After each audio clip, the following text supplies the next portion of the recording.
The video you are about to see does not officially exist. Its content is classified and being falsified by government officials. For the safety of the parties involved, all information that could lead back to them is removed. This video is not intended for any agenda other than informing people across the globe of the seriousness of our present situation. This video is to be shared with any who search for the truth. To speak from first-hand experience as a former employee who worked at Area 51, this person has agreed to speak with us due to the fact of being threatened with illness. While if we do not know, since time is short for this person, they have come forward to share their experiences on this highly classified base. What you will hear may be controversial and shocking, perhaps even disturbing. However, keep in mind, the government is concealing this information for a reason. If your normal life is more important than the truth, please stop this video now.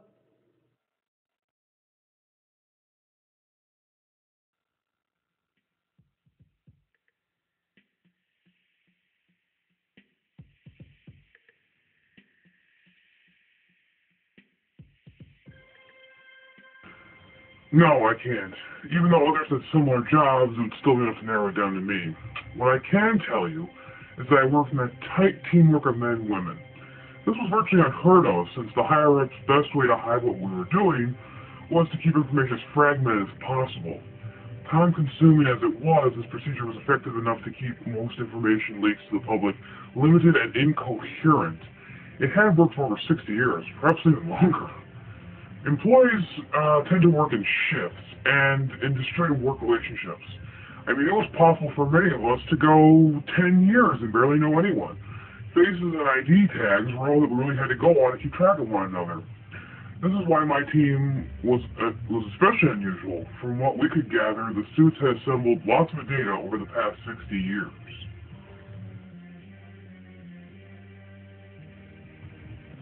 Well, they are the bosses, so to speak. Everyone answered to them, always walking around in dark suits and ties. No indication of allegiance or rank. They were the only ones who saw the whole picture of what the base was doing. For that, they needed a group of minds to put it all together and analyze it as a whole. This is where we came in. They recruited us from all walks of life. Scientists, doctors, theologians, religious leaders, psychiatrists.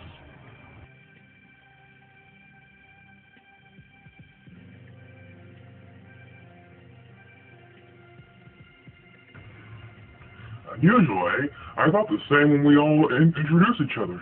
It wouldn't be until many months later that I actually learned why. But I'll get that soon enough. We were asked with presenting our unique views on the data and compiling them as such. Rumor had that they had numerous teams all over the base, each working independently of the others. This allowed for the higher-ups to have a larger, less common average assessment of the data. This means that basically the data would be untainted by personal opinions and agendas. So it was a clear scientific viewpoint of what we were looking at as a whole. I can't go into details over what data I personally oversaw, except to say that most of it was difficult to understand, and the stuff that I did was both amazing and horrifying.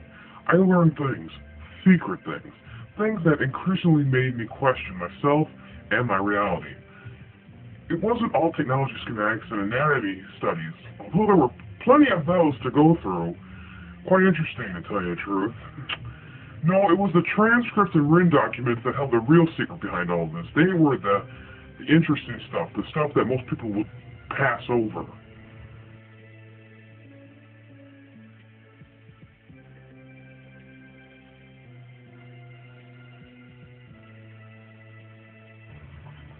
Ha! And that's as far as everyone gets with their thinking. Aliens at Area 51, biological experiments, flying saucers. Even when faced with the amazing people can be so narrow-minded. Let me set the record straight. Saying aliens crashed at Roswell is the same as saying man is a mammal. It's true, but the concept is so generalized, it's such a myopic view. Yes, I will confirm that a non-Earth craft bearing non-Earth beings crashed into the New Mexico desert, and that since then, and possibly even before that, our darkest sectors of the government have been conversing with them. But this information is nothing new. The public has been receiving leaks of this kind for decades. Aliens at Area 51, woohoo, big deal. It's gotten to a point nowadays where people either really care about this information or not at all. The government has done a great job turning this world-altering event into a modern-day myth. People have been so involved with footage showing dead alien bodies because the government doesn't want the public considering what a live alien might say. Best to have a whole story of a weird alien body was found. Here it is in a test tube. Keep it science fiction as much as possible, because once you begin to consider what an alien might say about the universe, is when you begin to travel down the rabbit hole, so to speak. These aliens are not just from some distant planet or galaxy, which may be the case at times, but most of our visitors aren't even from this dimension. Most beings pass between dimensional barriers to get here, so now we're dealing with beings that aren't even technically part of our reality. But this information is fairly new as well. This kind of information came into the public years ago. What many don't know about, and what the government has worked hardest to cover up, is not the images of aliens and flying saucers. These can be talked away. There's always an explanation for it. They're experimental spacecraft, they're monkeys with their eyes blown up, whatever you want to say. It's the interviews made directly with the aliens. It's the documentation made specifically with what they knew and what they told us. Because the second any one of these documents or interviews will be found with a federal seal on it, saying classified material, this would place our government under a large magnifying glass from the rest of the world. These documents were read by only two kinds of people, the suits and teams like ours. I was given 10 of these to read, which I can only assume were just the skin of the apple.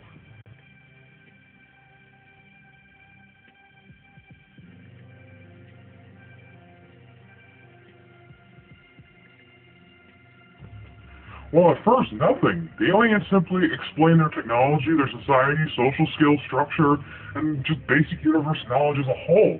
Mind-blowing stuff. I must have, it really put our world into a whole new perspective for me and other members of my team. It totally radically changed what we thought about ourselves and just the way things are set up, how similar and how different they are from us.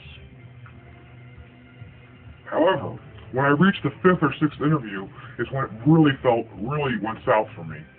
The aliens began to explain their spiritual views, their religious views, their personal views. One might think they would have similar views to ours, at least on the basic of the levels, soul going on, or certain little things that would cross over between species, things that we could adapt to. This is not the case. They spoke about the soul and the afterlife as a matter of fact. They even went into detail on how death operated in the greater scheme of the universe, and how the mental realms were as real as the physical. Hell, the bastards even had technology meant for contacting dead and even resurrecting them.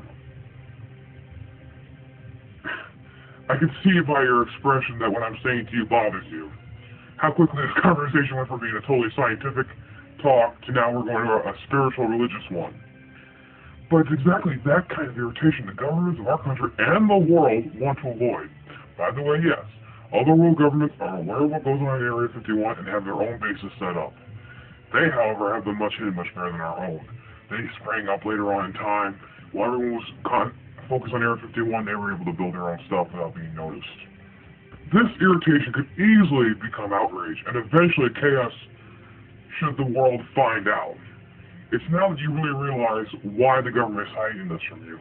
It's not for scientific reasons. It's for ethical and spiritual concerns.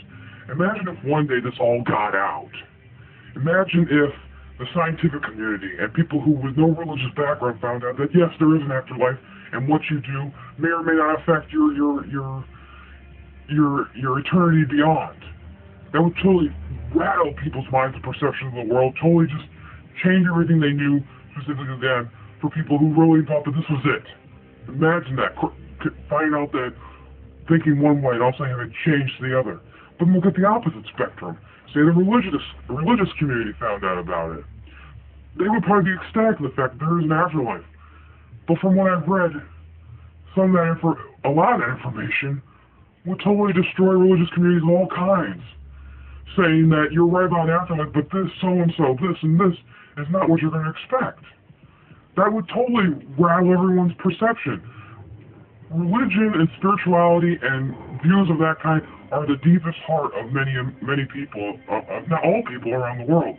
And to say that there's something bigger than that, to say there's something that totally alters the perception, removes the basis for people's lives and for where people sit in life, and why they've made decisions, why they've done what they've done. It would put a person on edge. This revelation would put the world into turmoil, and it would be a long time till people could handle it. There would be so much chaos for people trying to grasp what they were just told, that it would be a long time. It would just be probably decades, if not millennia, before mankind would be able to settle down and say, okay, come to terms with what they've learned. We've been so, it's just, proof of life beyond this planet will undoubtedly unite the world, unite people. But the second there was proof of life beyond death, this would divide them threefold, because we simply can't accept such a radical notion. We've been so focused on wanting to know what they know about the world that we never thought what they might be able to tell us of the world beyond the physical. This being said, I will not attempt to say in detail what the aliens said about the afterlife. I will not be responsible for causing another war that may plunge mankind into Armageddon.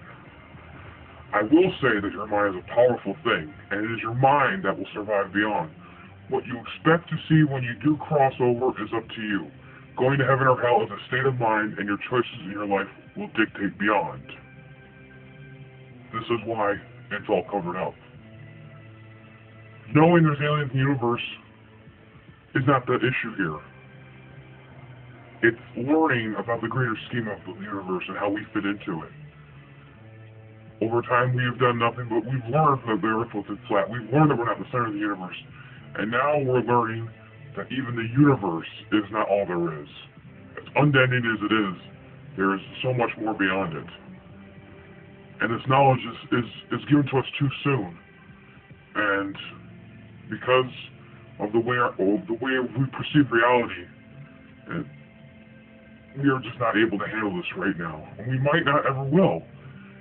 There might be a great cataclysm where we'll have to switch our mental thinking of what we perceive reality is one day, and it will probably cost many lives. But this is why the government has chosen to cover it up. We're not ready for it. And who knows when they'll be ready to reveal this to us. But this is the underlying thread of it all.